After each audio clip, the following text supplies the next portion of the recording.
और अगर आर्थिक आधार पर रिजर्वेशन करना है तो फिर सबके लिए कर दीजिए, उसमें फिर सवर्ण भी आना चाहिए। गरीब ब्राह्मण ने क्या बिगाड़ा है? लेकिन हम तो गरीब ब्राह्मण की बात नहीं करते। अब मांग हो रही है कि मजहब के आधार पर रिजर्वेशन होना चाहिए। ये तो संविधान के निर्माताओं ने नहीं सोचा था। रिजर्वेशन केवल दलितों को दिया गया। मैंने सारी कॉन्स्टिट्यूएंट असेंबली की बहस पढ़ी है। हमारे सिख बंधुओं के संबंध में एक अपवाद किया गया था और उस समय के हमारे राष्ट्रीय नेताओं ने कहा था कि यह अपवाद जरूरी है क्योंकि पंजाब बट गया है और सिख अपने स्थान से वंचित हो गए हैं। और किसी के बारे में उन्होंने कभी कल्पना नहीं की थी कि मजहब बदलने के बाद भी रिजर्वेशन होना चाहिए।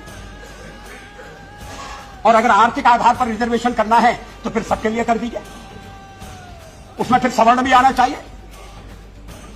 गरीब ब्राह्मण ने क्या बिगाड़ा है? लेकिन हम तो गरीब ब्राह्मण की बात नहीं करते।